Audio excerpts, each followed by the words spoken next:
For today's video, mga friendship and sisi, oops, ay, bumukas ang pinto. Ano ang sasabihin? Hi! Hello! Andyan pala kayo! O, diba? Andito tayo sa kusina. Welcome to our kitchen!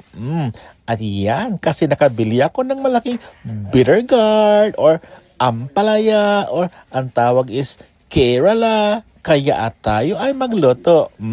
Yan yung laman ng plastic. May itlog, may ground pork. Kasi yan po yung mga ricados na gagamitin ko. Sabi ko, 1, 2, 3, chalan! At pero bago tayo magluluto, of course, mga friendship, dapat natin hugasan ang malaking ampalaya para matanggal ang mga germs, mikrobyo at iba pa. Baka kasi nakakasira yon ng ating beauty.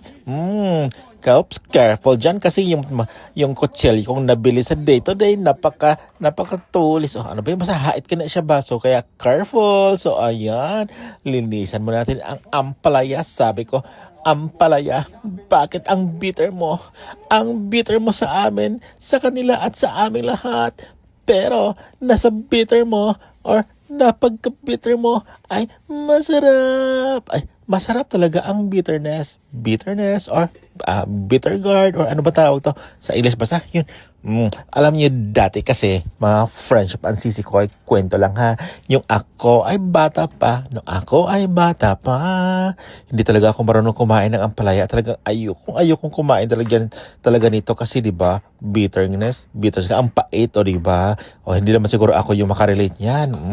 Kaya ayon, sabi ko, basta pag dati talaga pag ganito yung ulam namin, ang ginagawa ko, naku, itlog lang talaga. Di ba kayo usually yan, ang sinasahog yan is itlog. Pero, yun lang kinakain ko, ang itlog. So, ito pala ang sekreto. Sabi nila, hugasan ng ampalaya after mo ma-slice ng, yan, ang asin. Kasi, asin.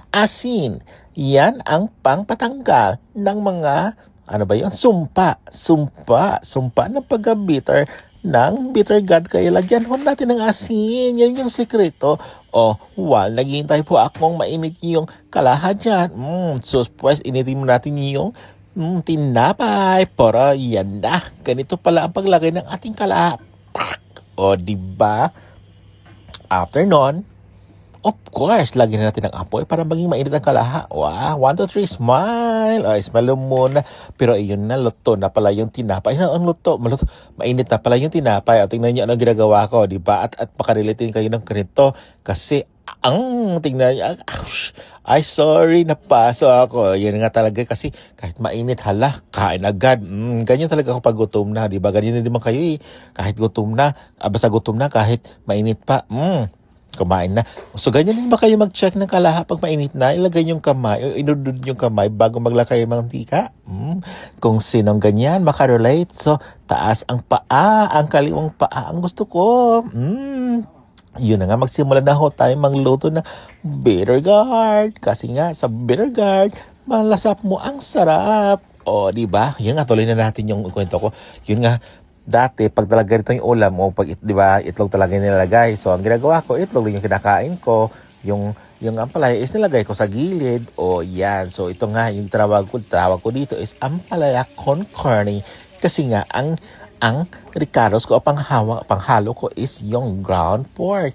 So, yan yung pagluluto ko. Nilagyan ko lang siya ng toyo para hindi siya maging maputla sa mukha mo. Mamukha mong maputla. Yan yung pang timpla ko. Nalagyan ko siya ng cubes. Kasi sa cubes, maranasan mo ang sarap. Ano ba talaga? Basta masarap yan siya paglagyan ng cubes.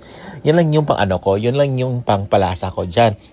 After nun, ilalagay na natin ang butterness ang bitter gourd o ang palaya.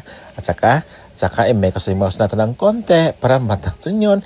Madali niya maluto. Of course, andyan ang etlog. Naglagay ng etlog para pandagdag ng ricados at pandagdag ng saya at sarap ng buhay. Iba, sa totoo lang talaga, ang laki ng ampalaya na bili ko nito. Siguro mga half kilo to isang Kaya, ginawa ko to. Nilaluto ko siya agad. Pero, kinain ko yan ng 2 araw. 2 araw ata yun yung ulam ko. Diba? At least, hindi na ako magluluto-luto pa everyday. So, nakasave ako ng time and effort.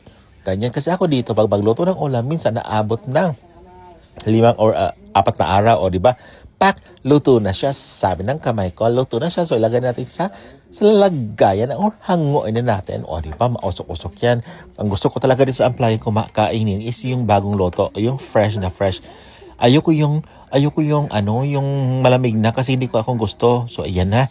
Kainin na natin at tayo kakain na. So, kayo na rin. Kumain na rin kayo. Tingnan nyo. O, diba? Ang sarap na sarap. Sa, dalawa, tatlo, subo. Ang sarap. O, diba? Alam ko, natatakam na rin kayo dyan. So, kayo mga ka-friendship ang sisikoy. Kain na rin kayo or magluto na rin kayo ng bitter gourd kasi sa bitter gourd, malalasap mo ang sarap ng pagkapait. O, di ba? Siya. Hanggang sa muli nating pagkikita. Adios, bye-bye.